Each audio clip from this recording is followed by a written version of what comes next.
نعرہ حیدری، علماء اہل سنت، سرمائے اہل سنت، جناب حضرت علامہ مولانا پروفیسر محمد عمر فیض سروری صاحب آپ نے دل دیا تھا گرینر خوش آمدید کہنے آئے، اور بلا تمہید بلا تاخیر چند لمحے تو بعد انشاءاللہ آپ دا نورانی بیدانی لسانی خطاب انشاءاللہ سے سماعت کرساں۔ جڑے دوست اب انتظار چان پنڈال تو سیڈ دے ہیں جیکے دیں لنگر وغیرہ کر رہے ہیں، انہوں نے گزارش ہے کہ جلد از جلد پنڈالی تشریف لایا وہ علامہ صاحب رو تشریف لایا کہ آ چکے ہیں۔ نعرہ تکبیر، دو میں ہاتھ بلند کر میرے بھی، نعرہ رسالت، اور جڑے پیچھے کھلوتے ہو مہربانی کر کے اپنی اپنی جگہ دے بیٹھ جاؤ۔ نعرہ رسالت، نعرہ خلافت، نعرہ حیدری، علماء اہل سنت، شہدائے کربلا، حسینیت، حسینیت، یزیدیت، مرد آباد، یزیدیت، جناب حضرت علامہ مولانا محمد عمر فیض سروری صاحب۔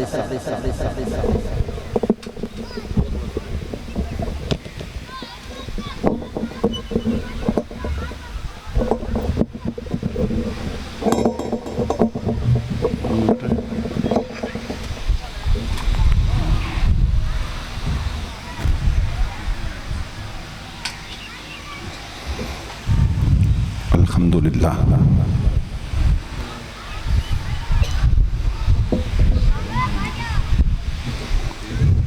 الحمدللہ الذی زین النبیین بحبیبہ المصطفیٰ ومن علی المؤمنین بنبیہ المجتبیٰ، الصلاة والسلام علی سیدنا ومولانا محمد خیر الورا وعلى آلہ واصحابہ المتعدبین بالتقوی، اما بعد فاعوذ باللہ السمیع العلیم من الشیطان اللعین الرجیم، بسم اللہ الرحمن الرحیم۔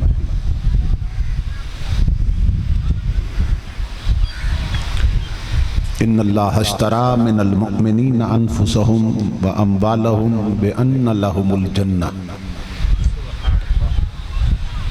صدق اللہ مولانا العظیم۔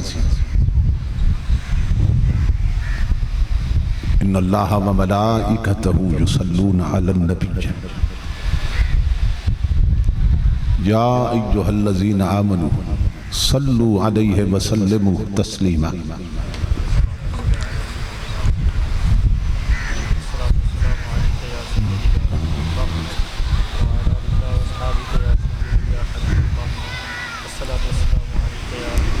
لائق صد احترام محترم مشائخ و علماء کرام اور معزز خواتین و حضرات، اللہ رب العزت کا لاکھ لاکھ شکر ہے کہ جس نے اپنی توفیق خاص سے آپ کو اور مجھے آج کی اس عظیم الشان شہدائے کربلا کانفرنس میں حاضری کا شرف عطا کیا، اور شہدائے کربلا کی بارگاہ میں گلہائے عقیدت پیش کرنے کی سعادت عطا فرمائی۔ اس عظیم الشان پروگرام کے انعقاد پر میں آپ تمام حضرات کی خدمت میں بالعموم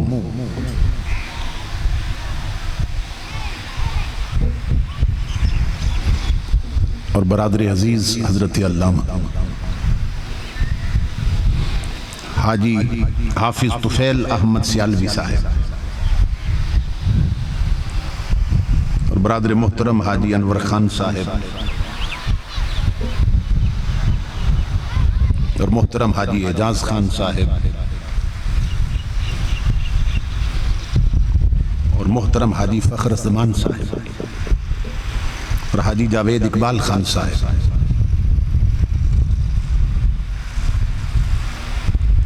اور حافظ رانا محمد اسحاق سیالوی صاحب اور موزہ مزاری کے جملہ اہلیان کی خدمت میں بالخصوص دل کی عطا گرائیوں سے مبارکباد پیش کرتا ہوں اور دعا کرتا ہوں کہ اللہ رب العزت دوستوں کی اس محنت کو اور ہم سب کی حاضری کو اپنی پاک بارگاہ میں قبول و منظور فرمائے۔ میں اپنے محترم بھائی طفیل صاحب کے لیے دعا گو کہ جن کی محبت بری دعوت پر تاریخ کا تعین ہوا اور میں ایک بار پھر اس پاکیزہ مجلس تک پہنچا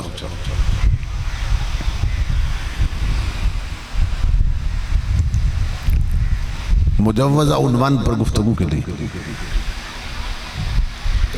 میں نے آپ حضرات کی خدمت میں قرآن حکیم کے جو الفاظ تلاوت کیے ان میں اللہ رب العزت نے اس کاروبار کا ذکر کیا ہے، اس تجارت کا ذکر کیا ہے کہ جو تجارت وہ اپنے بندوں کے ساتھ خود کرتا ہے اور جو تجارت اپنے بندوں کے ساتھ وہ خود کرتا ہے اور جو کاروبار اپنے بندوں کے ساتھ وہ خود کرتا ہے۔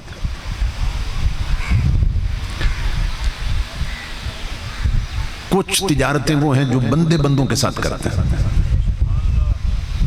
اور ایک تجارت وہ ہے جو مولا اپنے بندوں کے ساتھ کرتا ہے۔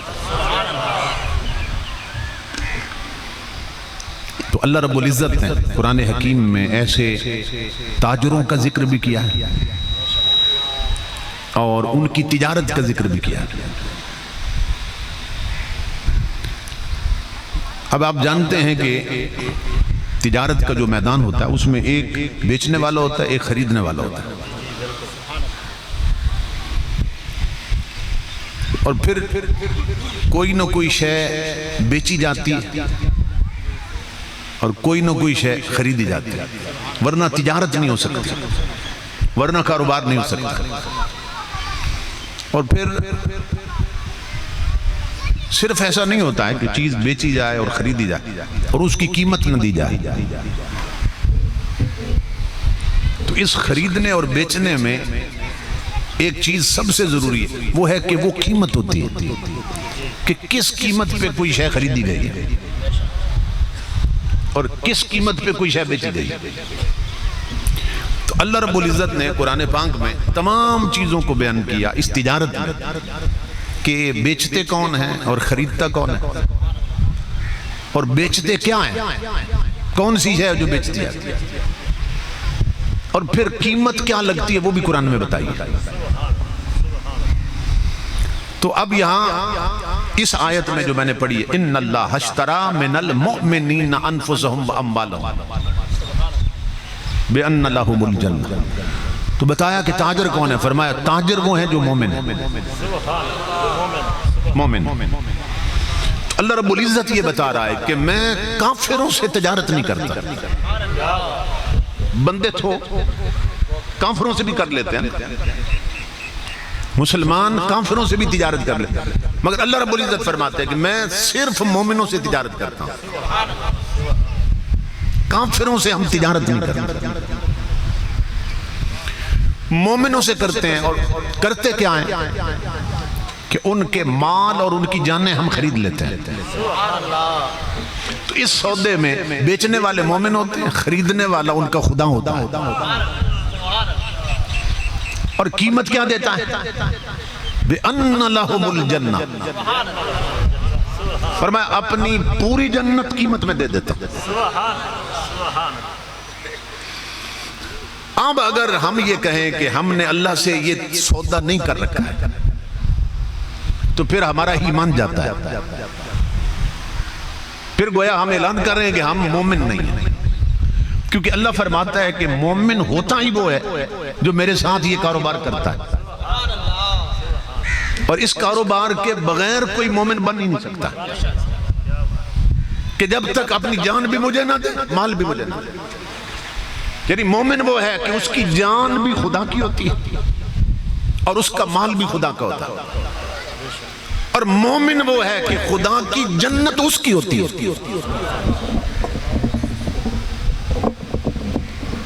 مومن وہ ہے کہ خدا کی جنت اس کی ہوتی ہے.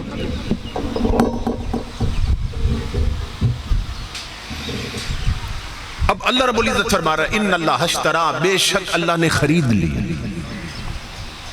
من المؤمنین، مومنوں سے، انفسہم و اموالہم، ان کی جانیں بھی اور ان کے مال بھی.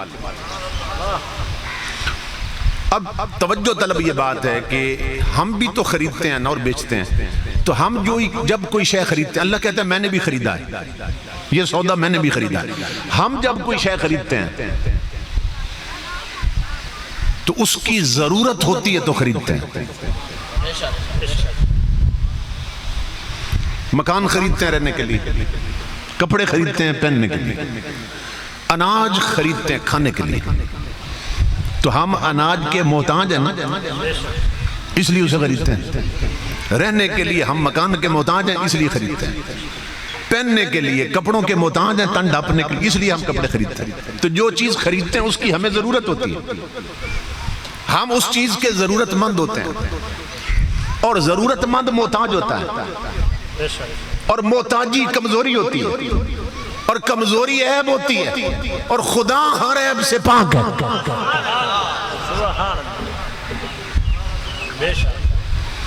تو پھر سوچنا پڑے گا کہ جو ضرورت مند ہی نہیں ہے وہ کیوں خریدتا ہے؟ جو اللہ ضرورتوں سے پاک ہے وہ کیوں خریدتا ہے؟ جو ذات مجبوریوں سے پاک ہے وہ کیوں خریدتی ہے؟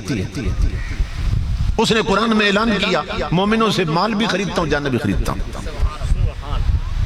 تو مولا جب تجھے ضرورت ہی نہیں ہے، ضرورت تو محتاجی کو ظاہر کرتا ہے، اور تو محتاجیوں سے پاک ہے، تو پھر کیوں خریدتا ہے؟ فرمایا یہ جو میں خریدتا ہوں نا، میرے اس خریدنے میں بھی تمہاری ہی ضرورت پوری ہوتی ہے.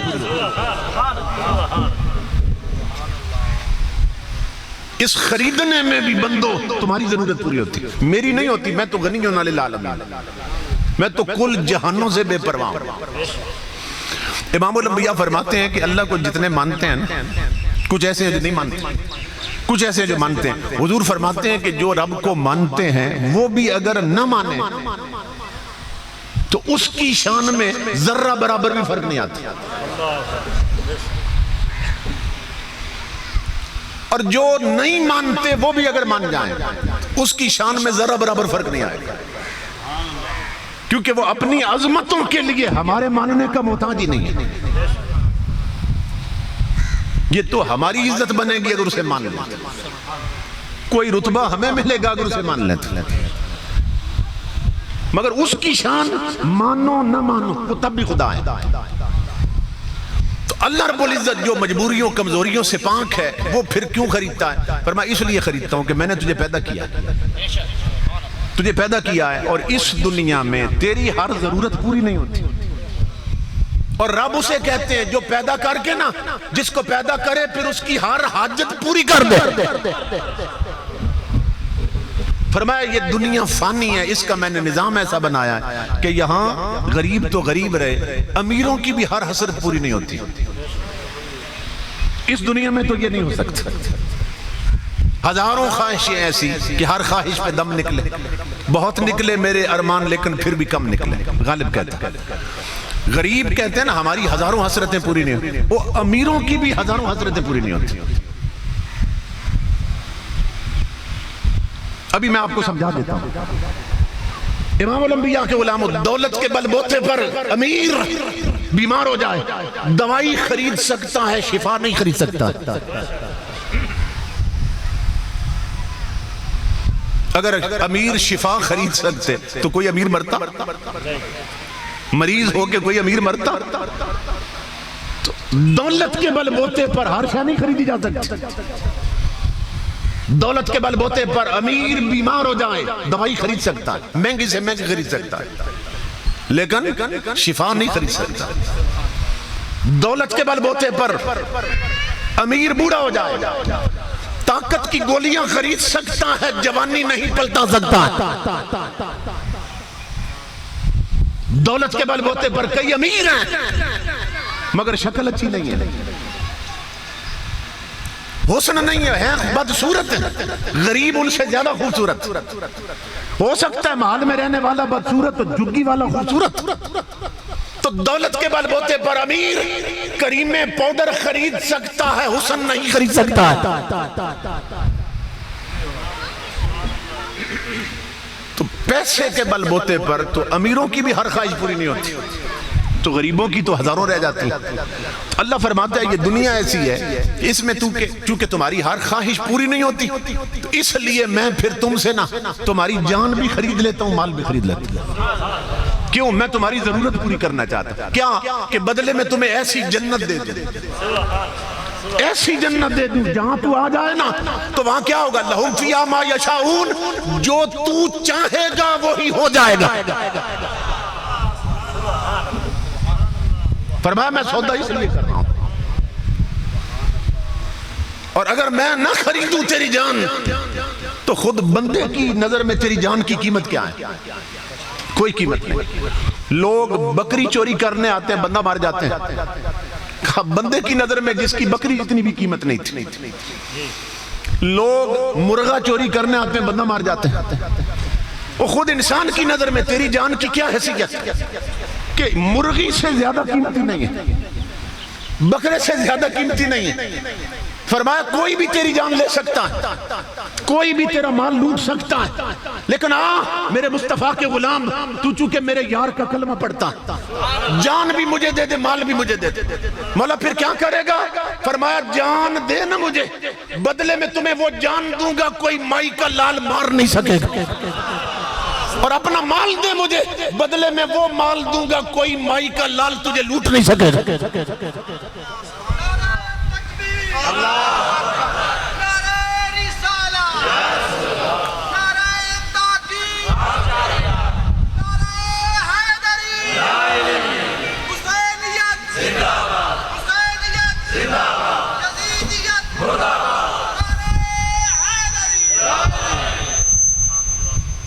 فرمایا میں اس لیے سودا کر رہا ہوں کہ تجھے اس جنت میں ڈال دوں جہاں جو چاہے گا تجھے مل جائے۔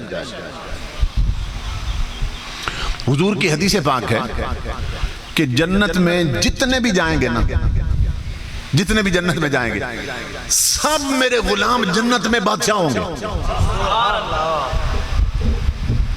یہ حدیث رسول فرمایا میرے سارے غلام جو بھی جنتی جائیں گے بنیں گے اور جنت میں جائیں گے، حضور فرماتے ہیں ہر جنتی بادشاہ ہوگا، اور وہ بندہ جو جنت سے سب سے آخر میں نکلے گا نا دوزخ سے سزا بھگت کے اور جنت جائے گا، حضور فرماتے ہیں اللہ رب العزت اس کو جو جنت دے گا۔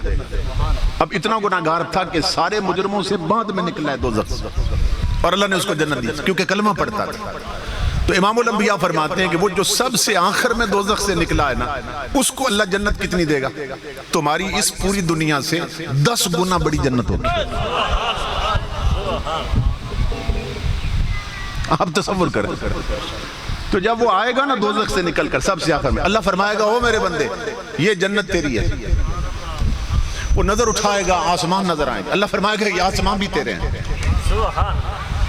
وہ دیکھے گا حد نظر تک زمین باغات سب سونے چاندی کے محل، مولا یہ کس کے؟ فرمایا یہ بھی تیرے ہیں۔ حضور فرماتے ہیں وہ حیران ہوگا میں اتنا گناہگار تھا سب سے آخر میں نکلا ہوں دوزخ، مولا تو کہہ رہا ہے کہ یہ ہر شے میری ہے۔ حدیث میں ہے وہ بندہ کہے گا مولا تو مجھ سے مذاق تو نہیں کر رہا، حدیث میں مولا تو مذاق تو نہیں کر، اللہ فرمائے گا میرے بندے مجھے اپنی عزت کی قسم میری ذات اس لائق ہی نہیں کہ مذاق کرے، وہ رب نہیں ہوتا جو مذاق کرے، تو مولا کیا یہ سب کچھ میرا ہے؟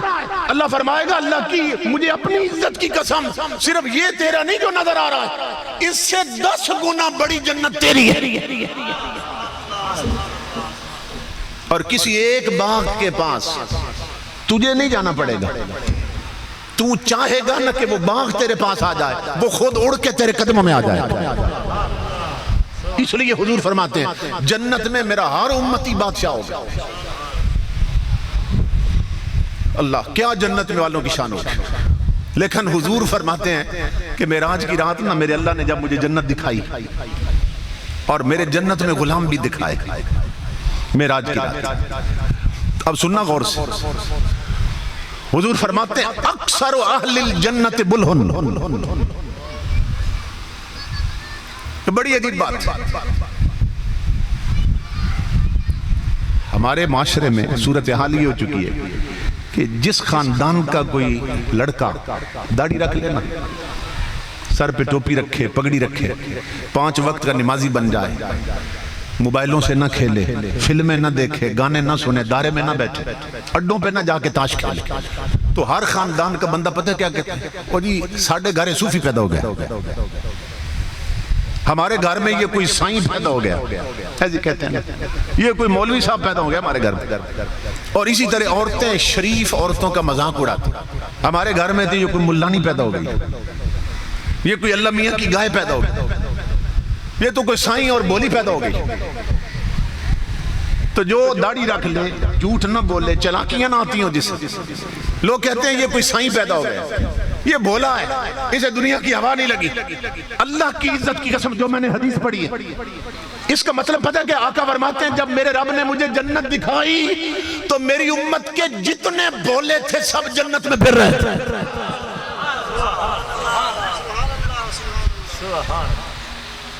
تو جو اپنے آپ کو چالاک سمجھتے تھے نا, سب دوزخ. میں نے جب یہ حدیث پڑھی تو میں رونے لگ گیا, اور ادھر ہی میں نے دعا مانگی تھی, مولا ہمیں بھی ان بھولوں میں رکھنا. وہ عقل, وہ چالاکی ہم نے کیا کرنی ہے جو ہمیں جہنم لے جائے. اور امام الانبیاء فرماتے ہیں میرے رب نے جب مجھے دوزخ دکھائی, جنت بھی دکھائی, دوزخ بھی دکھائی, تو فرعیت اکثر آلہ النساء, ایک حدیث. دوسری حدیث فرعیت اکثر آلہ الاغنیاء. امام الانبیاء فرماتے ہیں جب رب نے دوزخ دکھائی تو میری امت کی عورتوں کی اکثریت جہنم میں جل رہی تھی, نمبر 1. اور دوسرا حضور نے فرمایا میری امت کے اکثر امیر جہنم میں جل رہے تھے, کیونکہ یہ پیسے کا مزاج ہے کہ جس گھر میں پیسہ آتا ہے نا, جتنی دولت بڑھتی جاتی ہے دین اتنے گھٹتا جاتا ہے.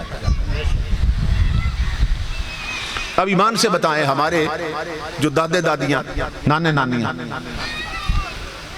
جتنی دولت آج ہمارے پاس ہے اتنی ان کے پاس تھی, جتنے سوٹ ہمارے پڑے ہیں اتنے ان کے پاس تھے,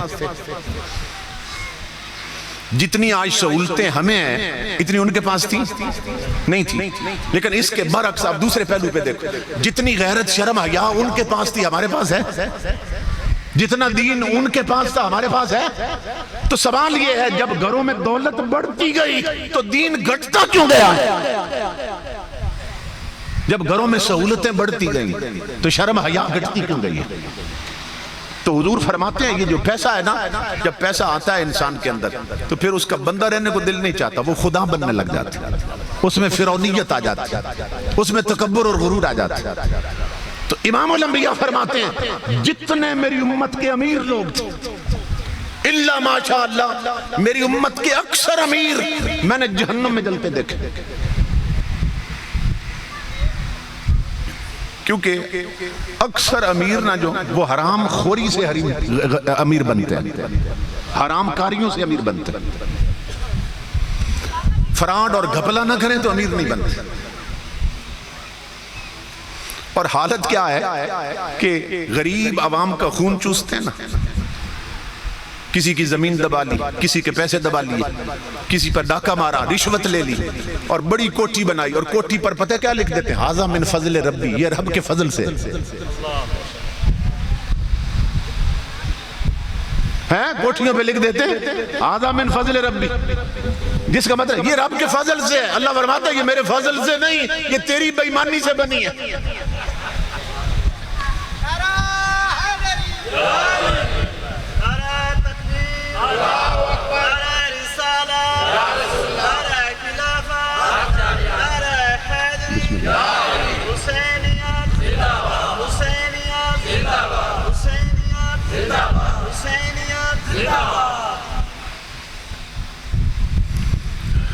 تو یہ پتہ ہے کیا بات ہے, یہ بہت بڑا جرم ہے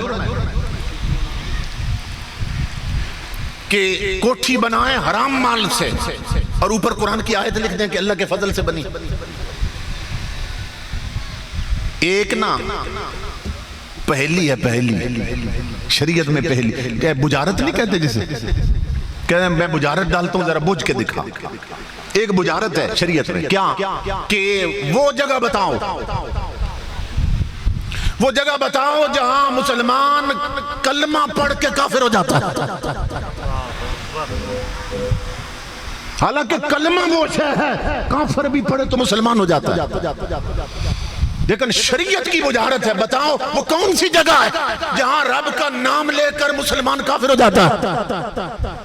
تو تمام علماء نے لکھا کہ جو شراب پینے لگے،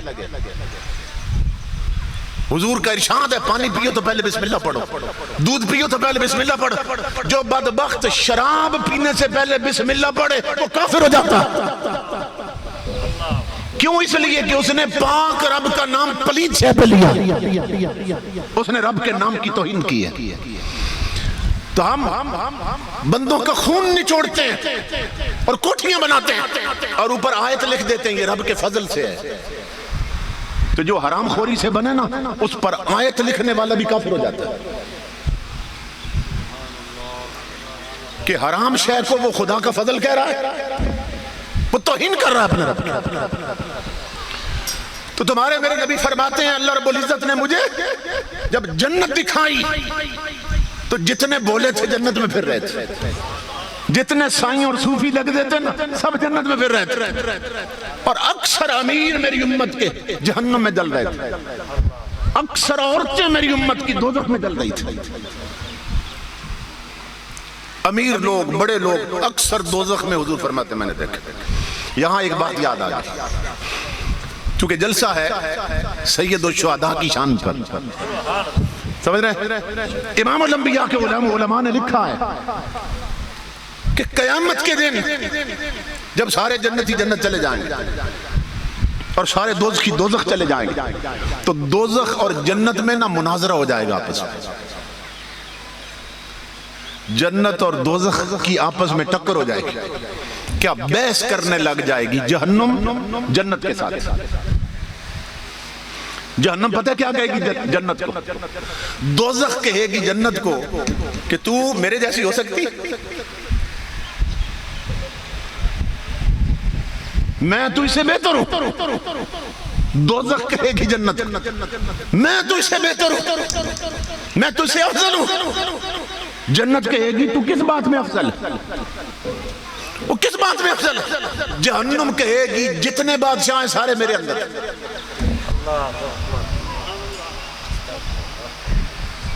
جتنے دنیا میں بادشاہ تھے سارے میرے اندر، جتنے وزیر اعظم تھے سارے میرے اندر، جتنے جج اور وکیل تھے سارے میرے اندر، جتنے پٹواری تھے سارے میرے اندر، جتنے M N A M P A اور ناظم تھے سارے میرے اندر ہیں، تیرے اندر تو ہے ہی کوئی نہیں. جہنم کہے گی تو میرے جیسی ہے. جنت سے کہ میں اونچی ہوں بڑی، سارے امیر اور بادشاہ میرے اندر ہیں اللہ ماشاءاللہ. مفسرین نے لکھا ہے یہ سن کر نہ بات جنت چپ کر جائے گی. اللہ رب العزت جنت کو آواز دے گا کہ تو اس کو جواب کیوں نہیں دیتی. اے جنت دوزخ نے تجھے چپ کروا دیا، تو اس کو جواب کیوں نہیں دیتی. جنت عرض کرے گی مولا جواب کسی بات کا ہوتا ہے، بکواس کا بھی کوئی جواب ہوتا ہے. جس عقل کی اندھی کو یہ خبر ہی کوئی نہیں کہ فضیلت کس کا نام ہے. وہ کہتی ہے جتنے بادشاہ میرے اندر ہیں، جتنے امیر ہیں میرے اندر، اس لیے میں افضل ہوں. جتنے وڈیرے ہیں سارے میرے اندر ہیں اس لیے میں افضل ہوں. تو مولا بات کا جواب تو ہوتا ہے، بکواس کا کیا جواب دیا جائے جسے خبر ہی کوئی نہیں فضیلت کس کا نام. اللہ رب العزت فرمائے گا اے جنت تو زیادہ بحث نہ کر، صرف ایک جواب دے اسے، یہ چپ کر جائے گی. اس کا سارا غرور مل جائے گا خواب میں. اللہ رب العزت فرمائے گا جنت جواب دے. جنت عرض کرے گی مولا میں اسے کیا کہوں. وہ کہتی ہے بادشاہ میرے اندر، وزیر میرے اندر، وڈیرے میرے اندر. اللہ فرمائے گا تو صرف اتنا جواب دے کہ زینتو کے بالحسن والحسین، بادشاہ تیرے اندر ہے، حسین میرے اندر ہے، حسن میرے اندر ہے.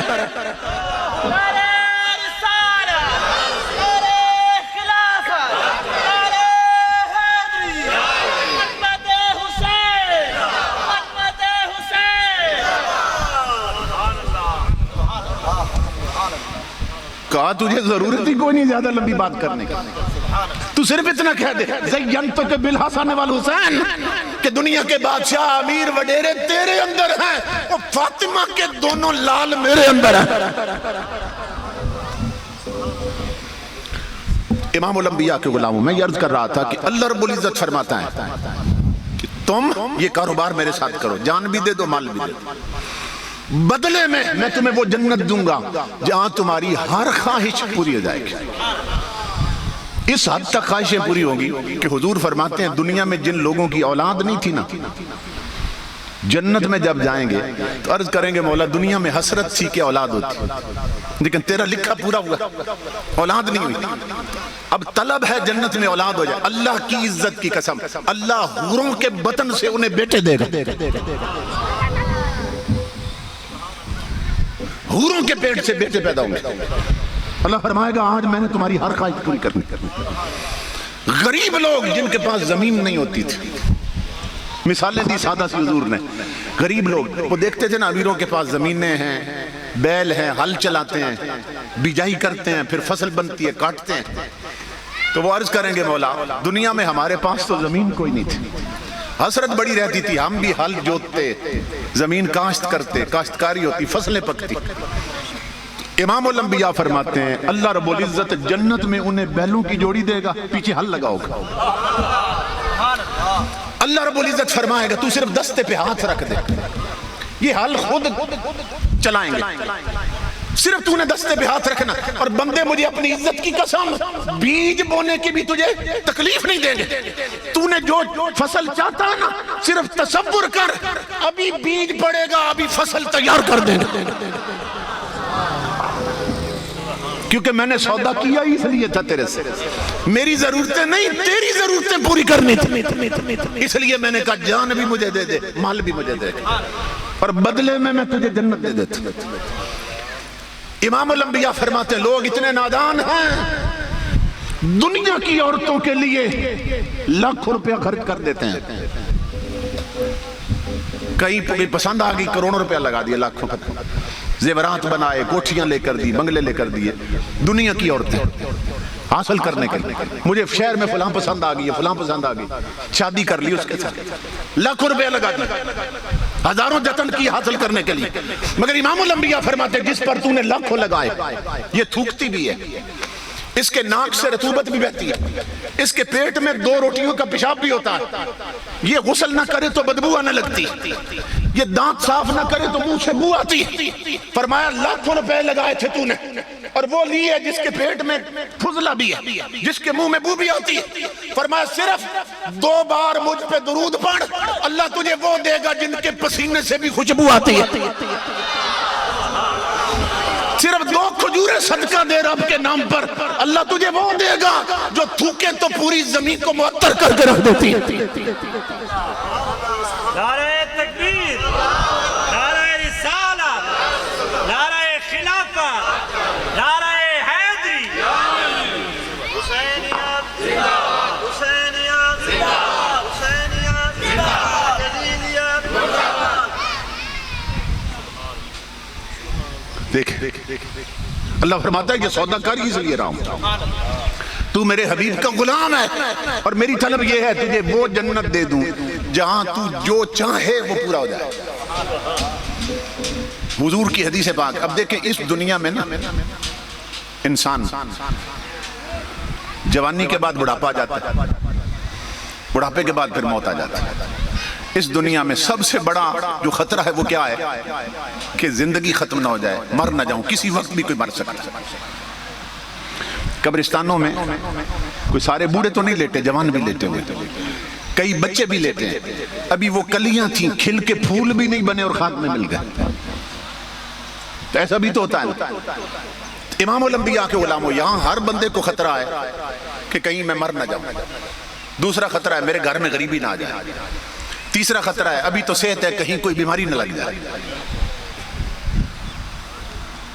چوتھا خطرہ ہے جوانوں کریم میں میک اپ کرتے ہیں، اعلیٰ سے اعلیٰ صابن خرید کے غسل کرتے ہیں، چہرے پر کریمیں اور پاؤڈر لگاتے ہیں، میک اپ کرواتے ہیں، کہیں مجھ پر بڑھاپا نظر نہ آئے، جوانی کچھ دیر ٹک جائے، جلدی بوڑھا نہ ہو جاؤ۔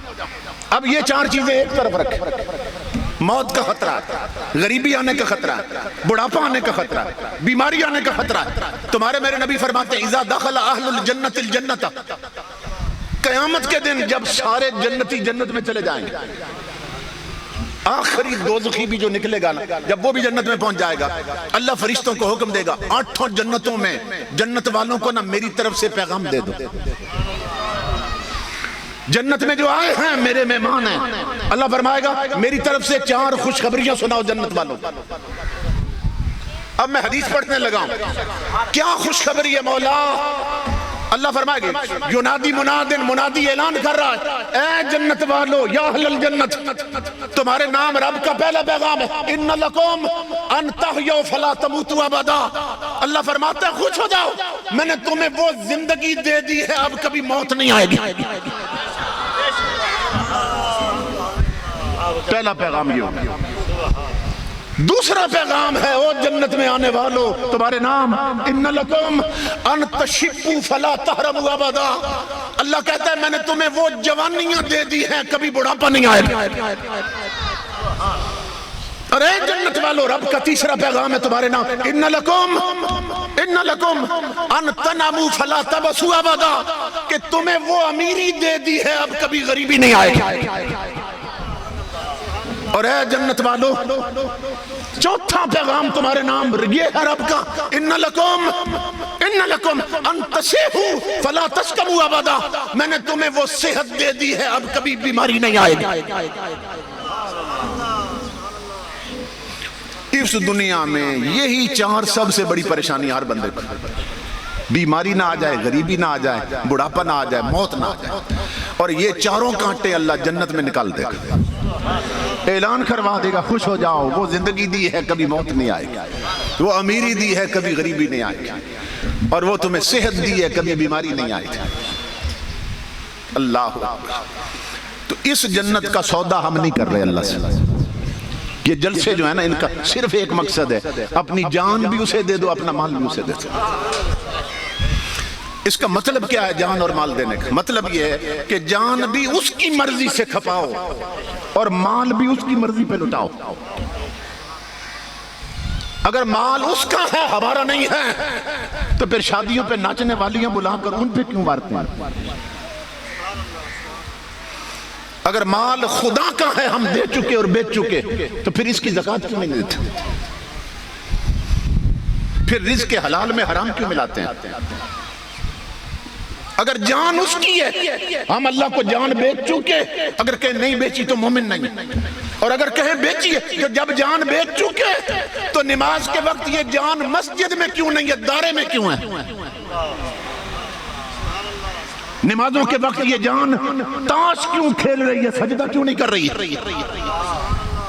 میری ماں بہنوں بیٹیوں، اگر یہ جانیں خدا کی ہے مومنوں کی اور ہم دے چکے ہیں تو پھر مغرب کے وقت یہ جان ٹی وی پہ ڈرامہ کیوں دیکھ رہی ہے، مصلی پہ نماز کیوں نہیں پڑھ رہی ہے؟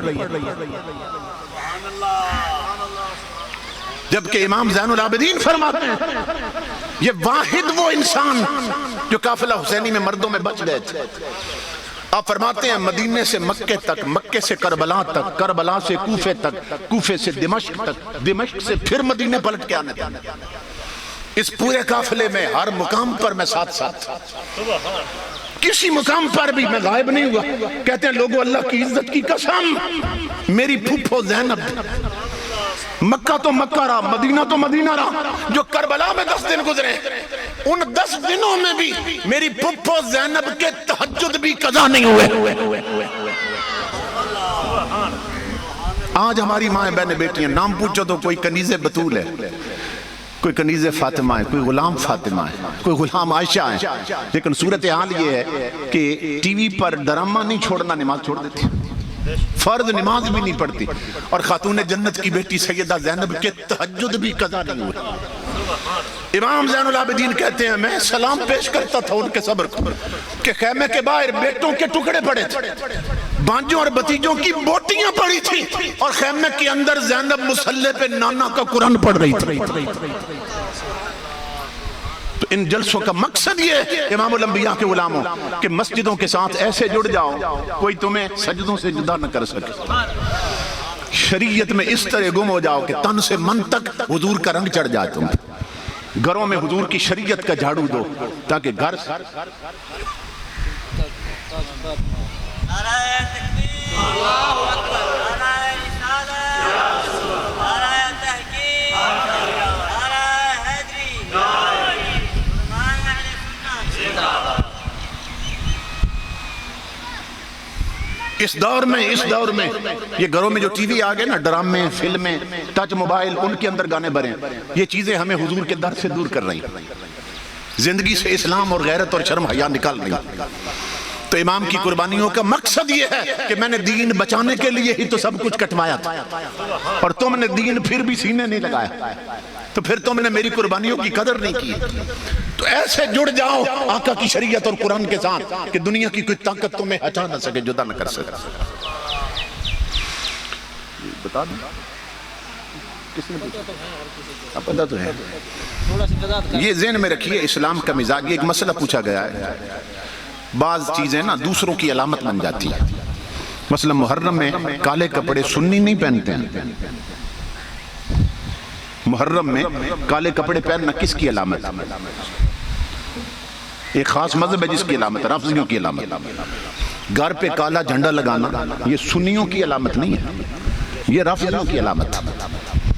10ویں محرم کو جلوس نکال کے پیٹنا، ماتم کرنا، نوحے پڑھنا، دوڑے پڑھنا، لوگوں کو پٹوانا اور رلانا، یہ سنیوں کی علامت نہیں ہے، یہ رافضیوں کی علامت۔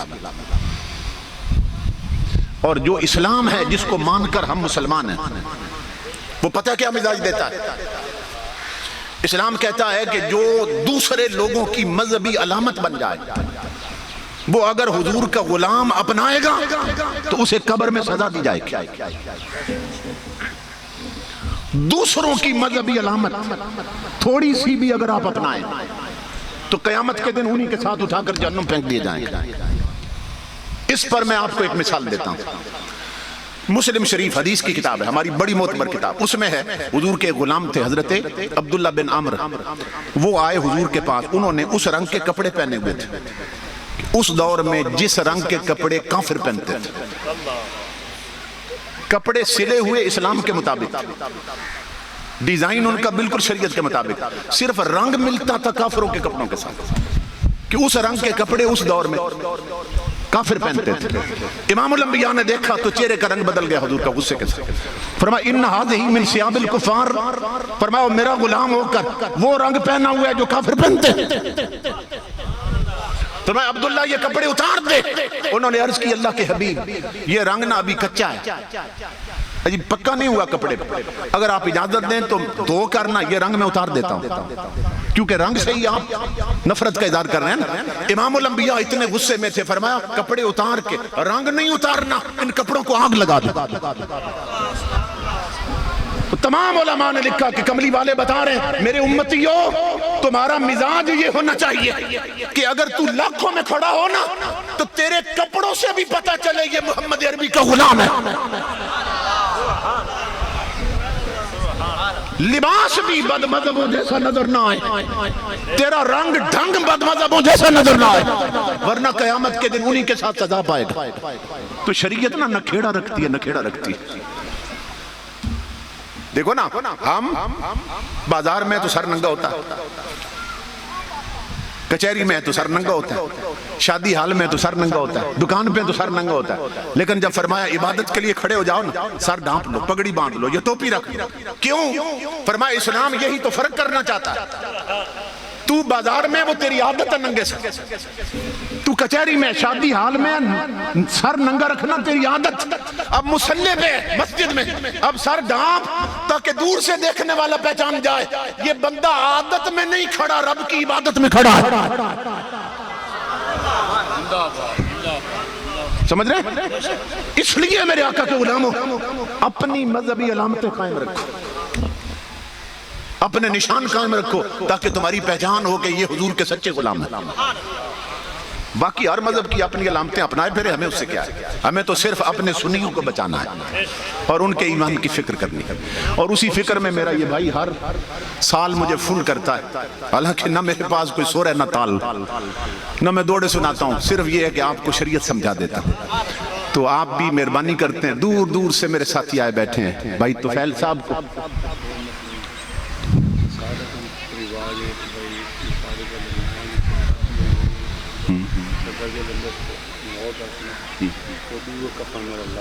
اچھا اپنے گھر بھی استعمال نہ کرنا، وہ غریب لوگوں نے برداشت نہیں کر سکتے، اقدام اجازت نہیں سسرال والا جی سسرال والے اپنے گھروں بندہ استعمال، آپ مالدار ہے جی جی بالکل. وہ نہیں، یعنی کہ طاقت ہمارے ہاں ہاں یہ بھائی کہہ رہے ہیں کہ جب بندہ فوت ہو جاتا ہے، رواج ہے ہمارے علاقے میں کہ کفن جو ہے نا وہ جو سسرال ہے انہوں نے دینا ہوتا ہے. یہ ہم نے خود گھڑ لیا ہے، مسئلہ یہ شریعت کا نہیں ہے. شریعت کا مسئلہ یہ ہے کہ جب کوئی فوت ہو جائے نا، اس کے بیٹے جو اس کے وارث ہیں بعد میں، ان کا مال بھی بعد میں تقسیم ہو، اور اس کے مال سے اس کے کفن دفن کا حصہ پہلے نکالا جائے. یہ شریعت کا حکم ہے. اس لیے میرے آقا کے غلاموں، اپنی چیزیں جو ہے نا ان کے رواج بنا کر ان پر سختی سے عمل کرنا، یہ حضور صلی اللہ علیہ وسلم کی شریعت اسے پسند نہیں کرتی. ایک غیر ضروری چیز کو بندہ ضروری سمجھ لے، قیامت کے دن اس پر بھی بندے کو حساب دینا ہوگا. اللہ فرمائے گا کہ میری شریعت میں کوئی کمی رہ گئی تھی کہ تو نے اپنی گڑی ہوئی تھی، جب میں نے ہر شے محبوب بھیج کر ہر شے بتا دی تھی، زمین کی بھی بتا دی تھی، آسمان کی بھی بتا دی تھی، سارے رشتے ناتے کیسے چلنے سب کچھ بتا دیا. تو سب سے بہتر یہ ہے کہ جو فوت ہو جائے نا، اس کی اپنی وراثت سے، اپنی اگر کمائی ہو، اسی سے اس کا کفن دفن کیا جائے. تو یہ جو رواج ہے نا، یہ ہمارا بنایا ہوا، یہ شریعت کا نہیں ہے. اس لیے یہ حکم شریعت نہیں ہے، یہ اپنا رواج اور ریت بنا رکھی. اللہ رب العزت ہمیں شریعت پہ عمل کرنے کی توفیق عطا فرمائے. وما علینا الا البلاغ.